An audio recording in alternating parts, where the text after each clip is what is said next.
I accidentally found out I am adopted and now my dad is threatening to sue me. Buckle up kids, this story is wild. Posting on a new account since my family knows my other account name. Apologies for any formatting errors. I'm on mobile. For background, I, 39F, grew up in a family marked by domestic violence and child abuse. My father, Hank, fake name, used to hit my mother until one day when I was old enough and I stepped in front of him. From that day forward, he took out all of his anger on me and my mother was all too ready to let him. He's been arrested for DV and we moved around every 2 to 3 years once CPS in our new area was called. When I was little, I used to beg my mom to leave him, but she would always remind me that she had 3 kids, me and my 2 younger brothers, no education beyond a high school diploma, and no work history. Hank wanted her to be a song. To this day, I've never seen anyone stand up to him besides me. They are still together to this day. In spite of my childhood, I went on to be rather successful. Growing up watching my mom in this relationship made me never want to be financially dependent on a man. I earned 2 full-ride scholarships to college and took out student loans to put myself through the rest of my schooling. I am now a doctor with a large practice living 1,000 miles away from them and I have been no contact with Hank for almost 10 years, except for recent events. Ever since the pandemic, the need for services in my line of work has been unprecedented and I've been hiring pretty much non-stop since 2020. There's a shortage of available providers in my area and it's been tough finding qualified people to hire. I belong to an online group of other practice owners in my area who are also in my particular field of work. This group has been so valuable and supportive through the stress of the pandemic and its aftermath on our community. So, a couple months ago, I was scrolling the group and someone posted about a new, free background check website that they said was very thorough. I liked the price of free and I figured I'd run a check on myself to see how good it really was. I figured I already knew what would come up. Well, this site was thorough AF and I found my parents' marriage certificate on there. The only thing was that it was dated 3 years after I was born. This didn't line up with the story I was always told growing up. For reference, my parents had always told me that they were high school sweethearts and got married right after graduation and had me 1 year later. My parents were never affectionate with one another and they never celebrated their anniversary growing up. So, I never suspected anything was up. I called my mom and asked her when her anniversary was and she took a long time to respond, as if she was doing the math in her head. She lied to me at first, but I asked her if she wanted to try that answer again. She played dumb until I asked her if March 12, 1986, fake anniversary, rang a bell.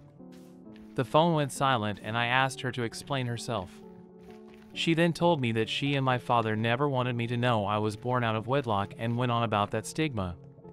I was furious about being lied to my whole life, but I also didn't believe she was telling the whole truth.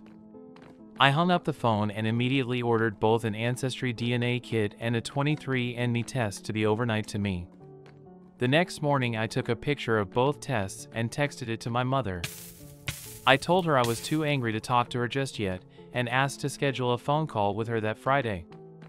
I told her that would be her only opportunity to come clean and if I found out she was keeping any more lies from me after that, I would have to reconsider having a relationship with her at that time.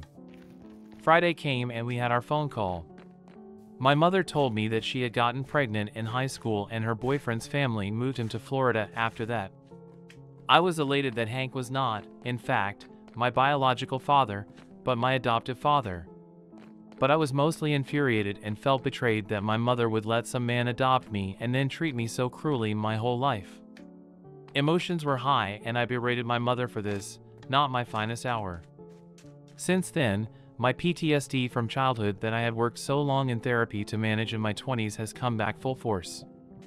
I searched the internet for people in my situation in hopes of finding a support group/community, but it's kind of a rare problem to have. After wrestling with the idea, I finally made a post on my private Facebook account asking people if they had any recommendations or resources. I'm not the type of person who tends to post negative or personal stuff on her FB page. Thankfully, it paid off and I was put in touch with a researcher out of California who specializes in identity trauma and found an online group of individuals who have experienced finding out they were adopted later in life, and many of them had traumatic childhoods as well. It was such a relief to not feel so alone. I've also been connecting with DNA relatives in search of my biological father, and I am in the process of changing my last name. Well, I gained some information on the DNA sites that revealed that, surprise, surprise, my mother was lying about my biological father. So, I called her back up to ask her more information about my biological father. She became defensive and angry with me for wanting to know more information about my biological family. She called me ungrateful and then asked, "What do you want to know?" That I was a SL*T? There. Do you feel better now? I lashed back out at her for letting Hank do all of that horrible stuff to me over the years and asked her how she could sell out her own child like that. She then told me that I was a difficult child who needed discipline because I couldn't be controlled. I told her she should have terminated her pregnancy with me and she ruined my life, again, not my finest hour. I hung up with her and blocked. Last week, I received an 8-page cease and desist letter threatening to sue me for defamation for my Facebook posts if I don't take them down. To be honest, I'm still scared of him, but I'll be damned if I will let him get away with bullying me and preventing me from speaking my truth. I have had them blocked on Facebook for almost 10 years, but somehow they have screenshots of everything I've posted. I never posted anything that wasn't the God's honest truth.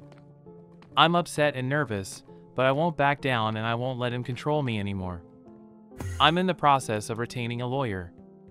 So, I'm not looking for legal advice. I just needed to let rant. Edit, I am just waking up and I am blown away by everyone's support and advice. It is going to take me a little while to read through and respond to all of the comments. Thank you so much for everything. P.S. I love the nickname Horrid Hank. That made me smile. My son's friend's parents want to adopt him. Asterisk, all names have been changed to protect everyone involved. I, 24F, am a single mom to my son, Owen, 8. It's been just us since day one. His father isn't in the picture and has been able to avoid child support for years now. Yes, I've tried everything. My own parents disowned me. I had to drop out of high school and have worked a myriad of jobs since then to keep us afloat. We aren't on the poverty line by any means, but we definitely live paycheck to paycheck in a 1-bedroom apartment. It's not ideal, and I hope within the next couple of years we'll be someplace bigger. For now, it's our situation. I've raised Owen to know that money isn't everything. We may not have a lot. He won't always have the newest this or that.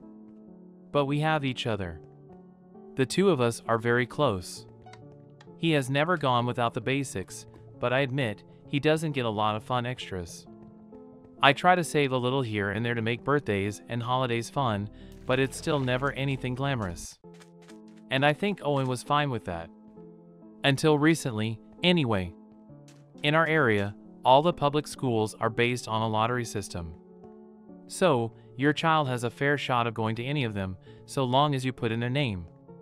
Our neighborhood school is not great and in a pretty crappy area, so I decided to put him in a different one across town. It's near my job, so it works out. Last year, when he was in 2nd grade, he met Charlie.